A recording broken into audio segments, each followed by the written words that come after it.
It was a hot August evening in 1953 when a young man walked into the Memphis Recording Service. The place was a simple, unassuming building, but it was about to become the birthplace of a legend. The man's name was Elvis Presley, and he was just 20 years old. He had a dream, a voice, and a style that no one had ever heard before. Elvis walked up to the desk and told the woman behind it, Marion Kasker, that he wanted to make a record. He said he sang all kinds of music, but the truth was, he was still finding his voice. The 4 tracks he recorded that summer and the following January were a mix of ballads and covers, none of which hinted at the revolutionary artist he would become. But something was different about Elvis. There was a raw, unpolished energy in his voice that made people sit up and listen. The first track he recorded was My Happiness, a ballad that didn't quite fit his style. It was followed by That's When Your Heartaches Begin, another ballad that didn't quite capture his essence. But then, in January 1954, he recorded I'll Never Stand in Your Way, and It Wouldn't Be the Same Without You. These tracks were different. They were still ballads, but there was a hint of something else in his voice, something that would soon change the world. Elvis's musical heroes were as varied as his tastes. He loved the country sounds of Bill Monroe, the pop classics of Mario Lanza, and the blues of Arthur Crudup. He listened to everything from the Great American Songbook to the latest rock and roll hits. This diverse influence would shape his sound in ways no one could have predicted. In the summer of 1954, Elvis recorded That's All Right Mama with Sam Phillips at Sun Studios. It was a blues song, but Elvis put his own spin on it. He added a rockabilly edge, a blend of country, blues, and rock and roll that was unlike anything anyone had heard before. When the song was released, it caught the attention of local DJ and music fans. People couldn't get enough of this new sound, and Elvis's career began to take off. Elvis's first public performance was at the Overton Park Shell in Memphis. He was nervous, but the crowd loved him. His unique style, combining elements of different genres, was a sensation. He moved on stage in a way that was both captivating and controversial. Some people were shocked by his hips shaking and gyrating, while others were mesmerized. Elvis didn't care what the critics thought. He was just being himself, and that was enough to make people pay attention. In the summer of 1955, Elvis recorded Baby Let's Play House, a song that would become one of his early hits. It was a perfect blend of rock and roll and country, and it showed that Elvis was more than just a one-hit wonder. He was a force to be reckoned with, and he was just getting started. Elvis's rise to fame was meteoric. By 1956, he was a household name. He appeared on national television shows, and his concerts drew massive crowds. People were drawn to his energy, his charisma, and his music. He was the king of rock and roll, but he was so much more than that. He was a performer who could take any song and make it his own, whether it was a ballad, a blues tune, or a rock and roll anthem. Elvis's impact on popular culture was immediate and profound. He changed the way people thought about music, and he opened the door for other artists to blend different genres. His willingness to experiment and push boundaries set the stage for the musical revolution that would follow in the 1960s and beyond, but the journey had only just begun. Elvis was still evolving, still discovering new sounds and styles. He was a young man with a lot to say, and the world was ready to listen. The next few years would see him tackle everything from gospel to pop, from country to R&B. He would become one of the most versatile and influential musicians of all time, and his legacy would continue to inspire generations to come. The shock of the new had arrived, and it was here to stay. Elvis Presley's journey to becoming a music legend started in a small recording studio in Memphis, Tennessee, in the summer of 1953. It was a hot July day when the 18-year-old Elvis walked into Sun Studios with a dream in his heart. He paid $4 to record 2 songs, something many people at the time thought was just for his mom. But there's more to the story. Elvis was a young man with a deep love for music. Growing up, he listened to all kinds of sounds, gospel in church, country on the radio, and the blues from the streets of Memphis. He wanted to create something unique, something that blended all these influences into his own style. When he stepped into the studio, he was nervous but excited. He chose to record 2 songs, My Happiness, and That's When Your Heartaches Begin. These weren't rock and roll songs, but they were a start. Marian Kasker, who worked at the studio, remembered the day vividly. She described Elvis as a shy young man with dirty khaki clothes and long, messy hair. When she asked him what kind of music he sang, he simply said, "I sing all kinds." This quote would become famous, capturing Elvis's versatility and his desire to explore different genres. However, Sam Phillips, the studio owner, had a different memory. He said it was he, not Kasker, who recorded Elvis that day. Phillips remembered being intrigued by Elvis's voice and his potential. He told Elvis that he had a very interesting voice, and promised to call him if he needed a singer in the future. It took a year and a half, but Phillips did call, and the rest is history. The two songs Elvis recorded that day were not masterpieces, but they were the first steps on a path that would change music forever. They showed that Elvis was a young man with a dream and the courage to pursue it. He was still learning, experimenting, and finding his voice. Not every song he recorded at Sun Studios was a hit, but each one brought him closer to becoming the king of rock and roll. Elvis's early recordings at Sun Studios were a mix of hits and misses. Some songs, like That's All Right and Blue Moon of Kentucky, became instant classics and launched his career. Others, especially the ballads, were less successful. But each song, whether a hit or a flop, was a part of Elvis's journey. He was figuring out who he was as an artist and what kind of music he wanted to make. The Sun sessions were crucial because they allowed Elvis to explore different styles and find his unique sound. He wasn't just trying to be a country singer or a blues artist. He was blending these genres to create something new and exciting. This approach would later define his music and influence countless other artists. In the years to come, Elvis would become a global icon. But it all started with that first step in 1953. The recordings he made at Sun Studios were the beginning of a legacy that would inspire generations of musicians and fans.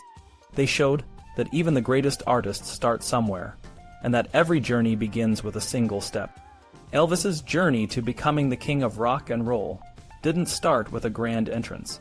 It began with a few tentative steps in a small studio in Memphis, Tennessee. On a fateful day, Elvis walked into Sun Studio and recorded his first track, My Happiness. This song had a long history, having been written 20 years earlier.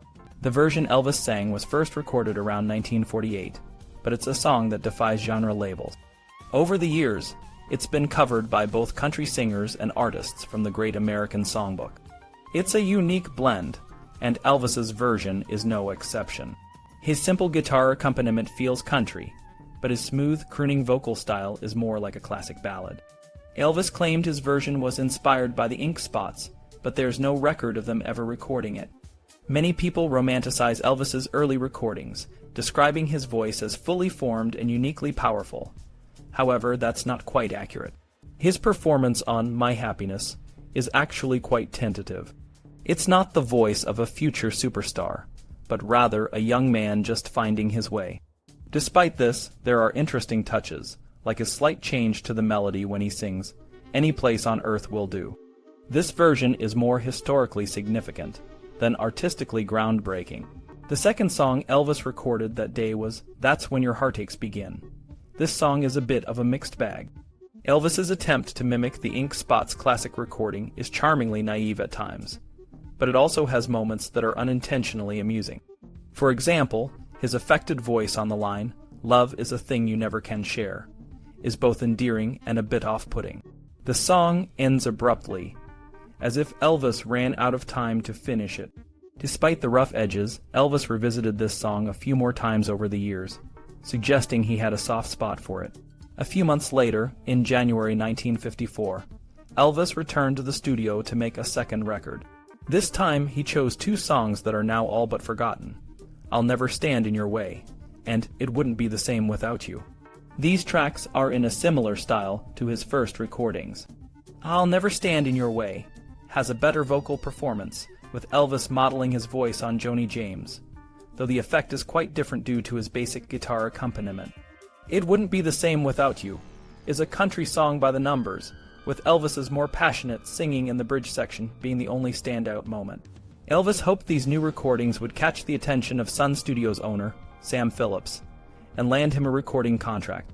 He waited and waited, and finally, several months later, he got the call he was hoping for. Sam Phillips asked Elvis to try a new ballad called Without You, but it didn't work out. Undeterred, Phillips introduced Elvis to local musicians Scotty Moore and Bill Black, and they scheduled a session for July 5th and 6th, 1954.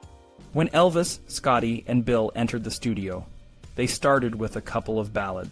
Harbor Lights was a popular song in the early 1950s, and Elvis's version shows more confidence and a stronger voice than his earlier recording. The song has a tropical feel and a yearning vocal, but Scotty's guitar work is a bit too busy. Sam Phillips didn't see any commercial potential in it, and the song wasn't released for over 20 years. The next song, I Love You Because, is a country standard that Elvis tackles at a slow, lumbering pace. He includes a misjudged spoken section, and his phrasing and breathing issues are evident. Despite these flaws, the song was eventually released by RCA, with the spoken section edited out. Then the magic happened. The trio started fooling around with Arthur Crudup's 1946 song, That's All Right. Sam Phillips immediately recognized the potential. Elvis didn't completely transform the song, but he made it more commercial by simplifying the melody and structure. He also infused it with a harder edge, making it sound both confident and vulnerable. This version of the song would become a classic. The flip side, Blue Moon of Kentucky, is another transformation. Elvis, Scotty, and Bill took a waltz-time country song and turned it into a lively 4/4 rhythm. The result is a fresh and vibrant recording that still sounds modern today. This track demonstrates Elvis's natural musical instinct and his ability to take a song and make it his own. Just 3 weeks after the session, That's All Right, backed with Blue Moon of Kentucky, was released. It quickly gained attention, and Elvis was featured in the Memphis Press-Scimitar newspaper. The article praised Elvis and predicted that the record would be a big success. Billboard magazine soon took notice, calling Elvis a strong new talent. On August 19, 1954, Elvis returned to the studio to record a follow-up. He attempted Blue Moon, a song from the Great American Songbook. This version is one of Elvis's most remarkable performances. He slows the song down and sings it with a haunting, echo-laden voice. The eerie background and his ghostly falsetto between verses create a mesmerizing atmosphere. The recording is unique in Elvis's catalog and remains a standout performance. In September 1954, Elvis and the band tried another ballad, Tomorrow Night. The master take had space left for a guitar solo, but it was never added. The song wasn't released until 1965, with overdubs and a slowed-down tempo. The original version, released in 1987, is more basic but lacks the texture of the overdubbed version. The 1965 version, with its bluesy harmonica solo, is more effective and seamless. Elvis also attempted a song by country singer Martha Carson called Satisfied, but the recording was either incomplete or lost. The loss is a shame, as the song would have been a good fit for Elvis's style. These early sessions at Sun Studio were crucial in shaping Elvis's career. They showed his potential and his ability to blend different genres into something new and exciting. Despite the initial rough edges, these recordings laid the foundation for the legend that Elvis Presley would become. Elvis stepped into the studio with a mix of confidence and experimentation. His version of I'll Never Let You Go, Little Darlin' showed his growing audacity. He skipped the first verse and started with the chorus, slowing it down to a crawl. Then in the middle of the song, he suddenly doubled the tempo, adding a short, up-tempo section that felt rushed and underdeveloped. It was a bold move, but it also felt unfinished, like he was testing the waters of his own creativity. Next, Elvis turned to a Dean Martin classic, I Don't Care If the Sun Don't Shine. Martin had recorded it in a big band swing style, but Elvis's version was pure country. He played it with a playful energy, especially when he sang, At a Time Like This, Who Keeps Score, and the band dropped out. It was a fun, lively performance that showed Elvis was really hitting his stride. Good Rockin' Tonight was the highlight of the session. Elvis took an old rhythm and blues song and transformed it into something new and electrifying. He sped up the tempo, repeated lines, and added a raw, powerful vocal that made Roy Brown's original sound dated in comparison. This track proved that Elvis wasn't just a one-hit wonder. He could take any song and make it his own. Billboard was impressed, calling him a "sock new singer" with a style that blended country and rhythm and blues, appealing to a wide audience. In October 1954, Elvis made his first appearance on the Louisiana Hayride, and the recording is a miracle of sound quality. He was a bit nervous at first, but once he started singing, he was a natural. He performed both sides of his first single, "That's All Right," and "Blue Moon of Kentucky." During "That's All Right," he made small changes to the melody, emphasizing certain words and adding a sense of urgency. The audience responded with enthusiasm, especially during "Blue Moon of Kentucky," where fans screamed and cheered. It was clear that Elvis was becoming a star, and Billboard later called him the hottest piece of merchandise on the show. By November or December 1954, Elvis recorded his third single for Sun, but it was his weakest. "Milk Cow Blues Boogie" started slow and then shifted to an upbeat tempo, but it lacked the drive and intensity of his earlier hits. The B-side, "You're a Heartbreaker," sounded more like 1940s country than the new, exciting sound Elvis was known for. In January 1955, Elvis and his band recorded 2 radio demos. One of the songs was "Shake, Rattle, and Roll," and the difference between the 2 versions is striking. The first, recorded on January 6th, was slower and tamer. Elvis seemed to be on autopilot. But the second version, from January 19th, was much more energetic. He encouraged the band, and Scotty Moore delivered a killer guitar solo. The other demo, "Fool, Fool, Fool," was a blues number that showed Elvis's developing style, including his famous hiccuping sound. These demos gave a glimpse into Elvis's private jam sessions, where he and the band were free to experiment. By early 1955, Elvis's live performances were drawing more attention. He was branching out, covering songs like "Lovey Dovey" and "I Got a Woman," and the local press was taking notice. In January, he was described as fast becoming one of the top stars in Western music circles, and the fastest rising country music star in the nation. His performances on the Louisiana Hayride in January 15th and 22 were recorded, and despite the poor sound quality, they showed how his confidence had grown. The addition of Leon Post on piano and Sonny Trammell on steel guitar didn't help the arrangements, but the audience's reaction was clear. Elvis was captivating, and his covers of "Hearts of Stone" and "Tweedledee" were well received. Back in the studio in February 1955, Elvis recorded "Baby Let's Play House." This song was a big step forward. Elvis was completely at ease with his sound, and his energy was infectious. He changed the lyrics to reflect his own and his generation's aspirations, like singing about driving a pink Cadillac instead of having religion. The song captured the changing teenage culture of the mid-1950s, and Billboard praised it as a highly distinctive country effort, with great rhythm effect and trick warbling. By March 1955, Elvis was a rising star, and his importance was recognized by the industry. He was mentioned in Billboard almost every other issue, and his influence was growing. His studio sessions and live performances were shaping the future of music, and Elvis was at the center of it all. Elvis Presley's journey through 1955 was a roller coaster of live performances and studio sessions that marked his transition from a local sensation to a national star. After recording "Baby Let's Play House," Elvis and his band returned to the studio to record the B-side, "I'm Left, You're Right, She's Gone." This session was special because it was the first time Elvis used a drummer, Jimmy Lott, and the song was an original by local musicians Stan Kessler and Bill Taylor. Elvis tried 2 versions of the song, a fast one and a slow one. The fast version was chosen for release, but the slow version, which sounded more like a blues number, was only released much later. Live performances became a huge part of Elvis's life in 1955. He played at the Louisiana Hayride in March, where his band had grown to include Jimmy Day on steel guitar and Floyd Kramer on piano. The performance showed how much the band had improved, especially with Kramer's more subtle piano playing. They played a mix of songs including "Money Honey," "Tweedledee," and "Hearts of Stone," with "Hearts of Stone" standing out as the best. "Little Mama" was another highlight, with Elvis cranking up the tempo and blending R&B and country. Elvis's show at Eagles Hall in Houston on March 19th was electric.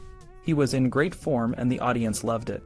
His performances of Good Rockin' Tonight and Baby Let's Play House were as good as the studio versions. Scotty Moore's guitar solos and Bill Black's thumping bass added to the energy. Elvis even made a joke that got a big laugh from the crowd, though it might not have been the most appropriate. On April 30th, Elvis played in Gladewater, Texas, and a version of Tweedledee from this show survived. The sound was much better than earlier recordings, and Elvis's vocal was more confident. Another performance from Meridian on May 26th featured a powerful rendition of That's All Right, showing how Elvis and the band were getting even better. In July, Elvis entered the studio again, this time for his last major session with Sun Records. He recorded I Forgot to Remember to Forget, which had a more refined sound, but the real standout was Mystery Train. Elvis transformed this slow blues song into a fast, energetic rockabilly hit. The arrangement was simpler, and Elvis's phrasing was unique, cutting off the last note of each line. Trying to Get to You was also recorded during this session, and it featured Elvis on piano, though it was hard to hear in the mix. By August, Elvis was a major attraction, and his live shows were drawing huge crowds. He performed at the Louisiana Hayride on August 20th, and the sound quality was much better than before. Elvis joked around with the audience and his band, and the performance of That's All Right was intense. Scotty Moore's guitar solos were on fire, and Elvis was clearly moving from rockabilly to rock and roll. A performance of I Forgot to Remember to Forget from October had the best sound quality of all the live recordings from this period. In November, Elvis was feeling uncertain. His manager, Bob Neal, was in a power struggle with Colonel Tom Parker, who was trying to get Elvis signed to a major label. During a studio session, they worked on When It Rains, It Really Pours, but the song didn't work out. The arrangement was weak, and Elvis's vocal lacked the energy he was known for. Soon after, Colonel Parker secured a deal with RCA, and Elvis's time at Sun Records came to an end. The Sun recordings are seen as some of the most important in pop music history. They captured Elvis's early energy and innovation, but they also showed that he was just beginning his musical journey. Elvis hadn't yet mastered ballads or slow blues, and his country and gospel music would improve over the years. The Sun recordings were about new sounds and rhythms, but the emotional depth would come later, as Elvis lived through the experiences that would shape his music. As 1956 began, Elvis was ready for a new chapter. He had a new label, RCA, and a new manager, Colonel Tom Parker.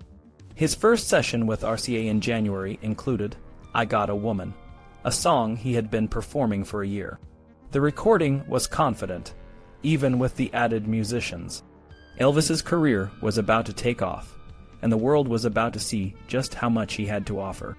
Elvis Presley's journey from a local sensation to a national star took a significant turn in the early months of 1956. After his successful recording of I Got a Woman and Money Honey, Elvis turned his attention to what would become his break through single Heartbreak Hotel. This song, based on a newspaper clipping and written in just 20 minutes by Me Axton, was a blend of blues and rock, with a touch of jazz from Floyd Kramer's piano solo. Elvis's version, while staying close to the demo, had a slightly faster tempo and an added instrumental break. The eerie feel of the song, partly due to the heavy reverb on his vocals, made it stand out and resonated with both teens and older audiences. Between recording I Got a Woman and Heartbreak Hotel, Elvis also recorded two ballads, I'm Counting on You and I Was the One. These tracks showcased his growing confidence and skill in ballad singing, a significant improvement from his earlier Sun recordings. I'm Counting on You featured a solid arrangement with a triplet beat and chugging piano, while I Was the One highlighted Elvis's strong, though sometimes overly affected, vocal performance. Critics noted the irony in his delivery, suggesting that he was still finding his unique voice as an artist. Elvis's TV debut on January 28, 1956, on The Stage Show, hosted by Tommy and Jimmy Dorsey, was a pivotal moment. Despite the show's low ratings, Elvis's performances of Shake, Rattle and Roll, Flip, Flop and Fly, and I Got a Woman were energetic and engaging. His relaxed demeanor and natural stage presence stood out, especially compared to the stiff hosts. When he finally performed Heartbreak Hotel on the third show, the arrangement with the Dorsey Band was a bit chaotic, but Elvis handled it with grace. The show's ratings didn't improve significantly, but Elvis's confident performances and growing fan base were evident. Just days after his TV debut, Elvis returned to the studio under pressure from RCA. The label was concerned about the quality of the earlier recordings, so these sessions were crucial. One of the standout tracks from these sessions was Blue Suede Shoes, a cover of Carl Perkins's original. Elvis's version was more energetic, with fewer pauses and a driving performance that included scorching guitar solos by Scotty Moore. Another notable cover was My Baby Left Me, a blues number by Arthur Crudup. Elvis's high register vocal and wild R&B flavor made it a hit, and it was released as the B-side to his second RCA single. Elvis also recorded So Glad You're Mine, another Crudup song, which he transformed into a mid-tempo rocker. The lyrics, while nonsensical, captured the feel and sound of the era. One-Sided Love Affair and I'm Gonna Sit Right Down and Cry Over You were pleasant but less impactful, with Elvis's vocal mannerisms sometimes overshadowing the songs. The sessions concluded with covers of Tutti Frutti, Lottie Miss Claudie, and Shake, Rattle, and Roll. Lottie Miss Claudie stood out, with a memorable piano introduction and a straightforward, enjoyable performance. These recordings and TV appearances marked a significant period in Elvis's career. His ability to blend different genres, his growing confidence, and his unique vocal style were becoming hallmarks of his artistry. Despite the occasional misstep, Elvis was well on his way to becoming a cultural icon. Elvis's early recordings like Tutti Frutti and Shake, Rattle, and Roll were straightforward covers. Shake, Rattle, and Roll felt just like the radio versions and live performances from 1955, except one verse was cut out because it was a bit too suggestive. Tutti Frutti was almost an exact copy of Little Richard's original, which made it a good filler track but didn't add anything new. When Elvis's first album, simply titled Elvis Presley, was released, it became a classic, but it wasn't just because of the music. It was more about what the album represented and its iconic cover featuring a black and white photo of Elvis on stage with pink and green lettering. The music itself wasn't as exciting. Songs like Lottie Miss Claudie and Shake, Rattle, and Roll were still around, but the album included older tracks like I Love You Because, which sounded bland and amateurish compared to the rest. Elvis's style had changed a lot, and his confidence had grown, making the older songs sound out of place. The problem with Elvis's album choices would follow him throughout his career. Songs were often picked randomly, and this issue was already evident in his first album. Critics compared Elvis to Johnny Ray, a singer who had been a big deal in the early 1950s. Ray was known for his emotional performances and provocative stage moves, much like Elvis would become. In their reviews, critics like Variety and the New York Times saw Elvis as the next big thing, continuing where Johnny Ray left off. The New York Times even gave Elvis's album a surprisingly positive review, calling his performances startling, hair-raising, and thoroughly provocative. Not everyone was a fan, though. Some critics, like Gord Atkinson in the Ottawa Citizen, called Elvis controversial and electrifying, but also noted that the music industry was more about gimmicks than talent. In the UK, articles about Elvis were more curious than critical. A piece in the Daily Mirror highlighted Elvis's poor background and new wealth, quoting him saying, "I got 3 Cadillacs, I got 40 suits and 27 pairs of shoes." By March 1956, Heartbreak Hotel was climbing the charts. Billboard reported that Elvis had 6 singles in the top 25 bestsellers for RCA Victor, with Heartbreak Hotel at number 2. Elvis's live shows were also drawing rave reviews. The Lexington Dispatch described him as a whirlwind, with his unique stage moves and the audience's enthusiastic response. On April 3, 1956, Elvis appeared on The Milton Berle Show. This time he felt more at home, thanks to Berle's welcoming attitude. Elvis's performances were more playful, and he even did a skit with Berle. His versions of Blue Suede Shoes and Heartbreak Hotel were energetic and well received. Later that month, Elvis recorded I Want You, I Need You, I Love You. The session was rushed, and the song felt a bit manufactured.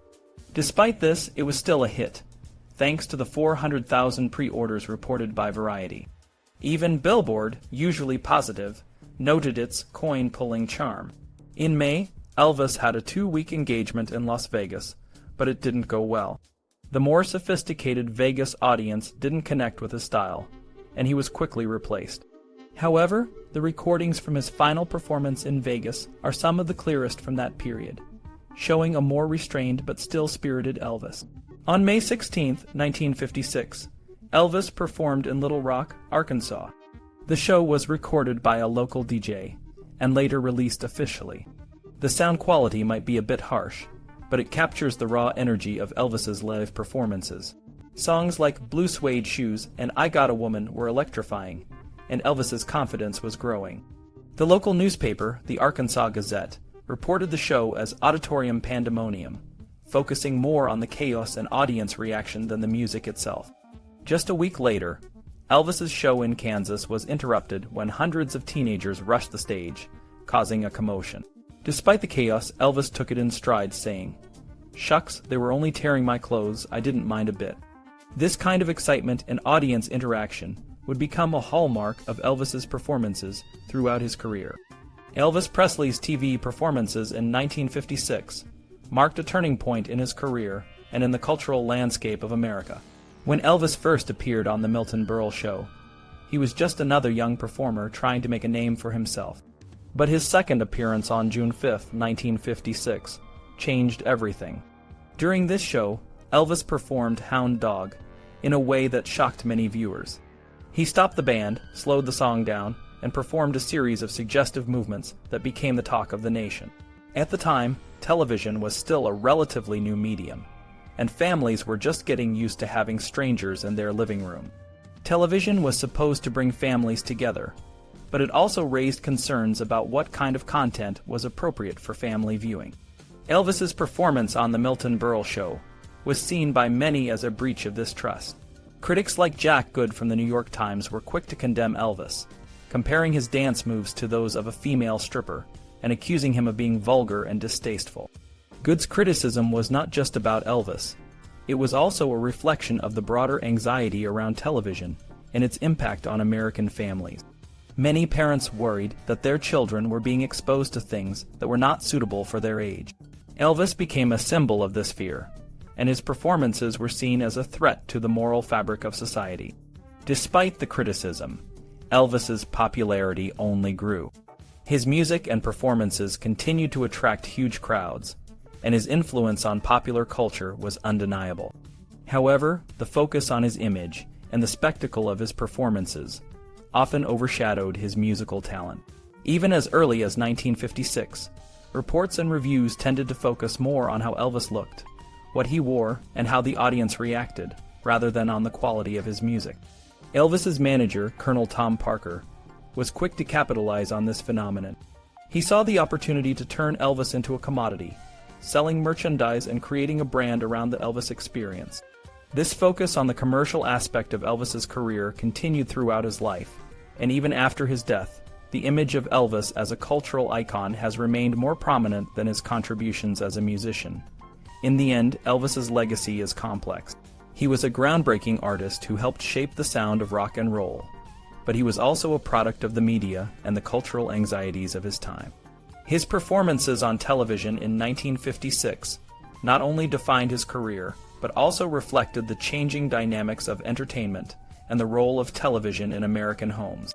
Even today, the debate over Elvis's impact and the true nature of his artistry continues, but there is no denying that he left an indelible mark on the world of music and popular culture.